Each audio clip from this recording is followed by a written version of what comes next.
Moin aus dem Wunderland. Wie einige von euch bestimmt schon mitbekommen haben, bauen wir auf der anderen Fleetseite Südamerika und da ist der erste Bauabschnitt Rio de Janeiro.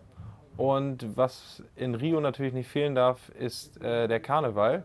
Und da baut das Technikteam und ich den Knopfdrücker für den Karneval, den Sambodrom. Und ich baue dafür die erste Tänzergruppe, die Kommission de Frenchie. Das ist sozusagen eine Theatergruppe, die ein Theaterstück vorführt. Da baue ich einen Schmetterling, weil wir uns für das Thema Tierwelten entschieden haben, der die Flügel entpuppt und dann mit den Flügeln schlägt.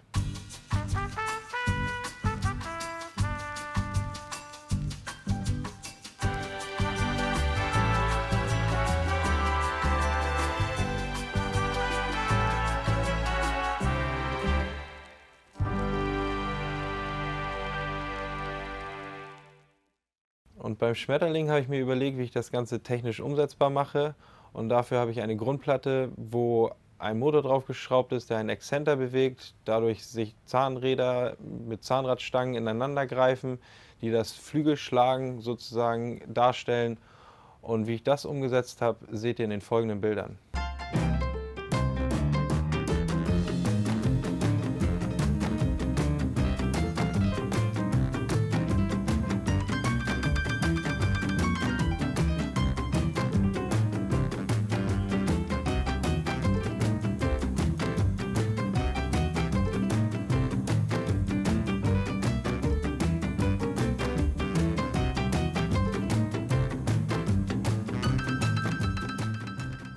Auf das Thema Tierwelten sind wir gekommen, weil wir halt einfach ein zeitloses Thema haben wollten. Also nichts Politisches oder Kulturelles irgendwie, was sonst häufig genommen wird von den ganzen Tanzschulen.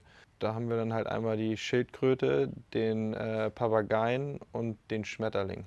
Also es sind 3 Wagen mit 2 großen Tieren und dann gibt es halt einmal diese Vortänzergruppe, die sozusagen das nicht auf dem Wagen, die nicht auf dem Wagen den Sambodrom entlangfahren, sondern die halt ganz vorne vorweg so eine Art Theatervorführung vorführen.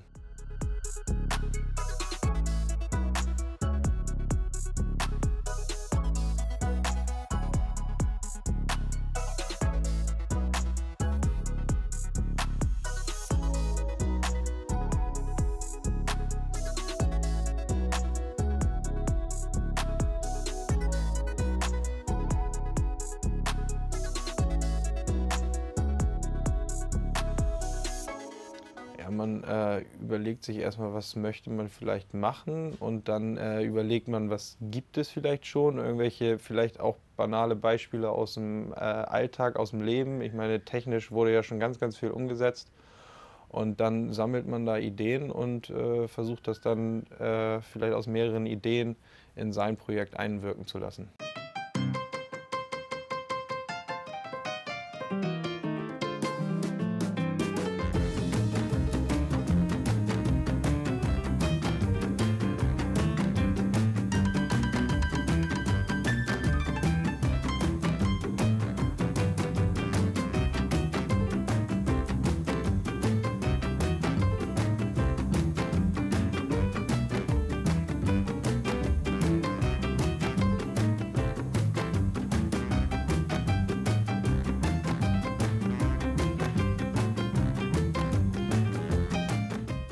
Jetzt habe ich alle Teile für die Grundplatte fertig und habe auch auf der Grundplatte alle Verschraubungspunkte auf der Fräsmaschine mir zentriert, habe sie gebohrt und Gewinde geschnitten.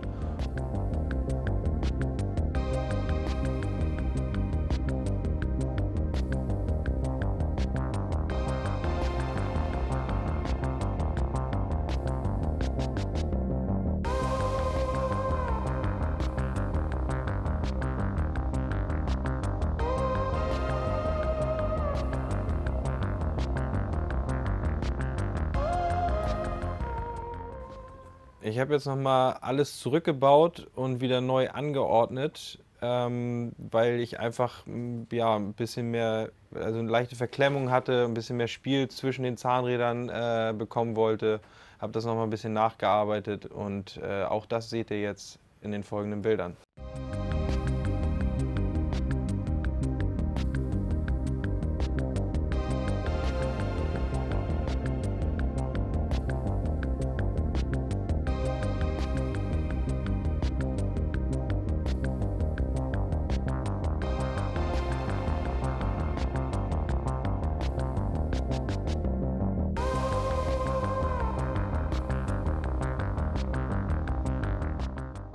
So, der Probelauf hat jetzt reibungsloser funktioniert und jetzt kommen noch mal ein paar Feinjustierungen, so wie es nachher auch auf der Grundplatte aussehen soll.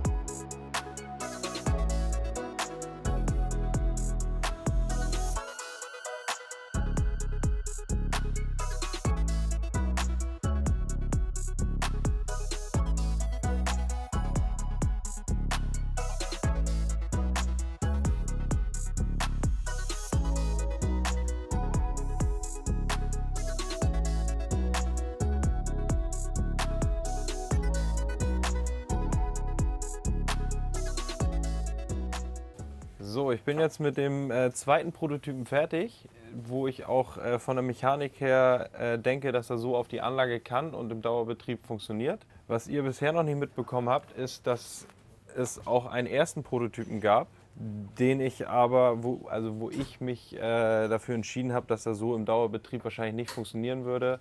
Und wo da die Probleme liegen, das erzähle ich euch gleich.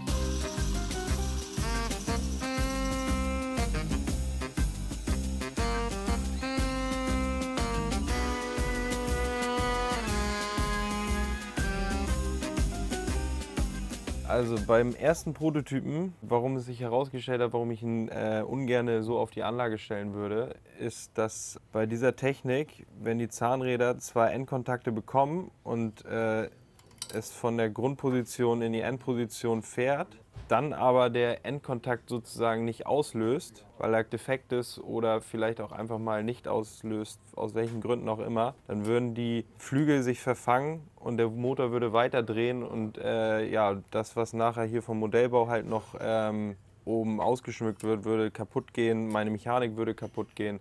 Das wäre halt nicht geeignet für einen Dauerbetrieb. Hier haben wir einmal den fertigen zweiten Prototypen, der so auf die Anlage kann. Die Schwierigkeit hierbei war, das Flügelschlagen relativ identisch hinzubekommen. Da muss auch noch kleine Feinjustierungen müssen da noch passieren. Was halt bei dem Prototypen der Vorteil ist, dass wenn die Flügel aufklappen, dass es immer wieder in die Endposition zurückgeht und somit im Dauerbetrieb besser funktioniert, da sich nichts verhaken, nichts verklemmen kann, die Mechanik nicht kaputt geht und auch das Modellbauerische keinen Schaden nimmt.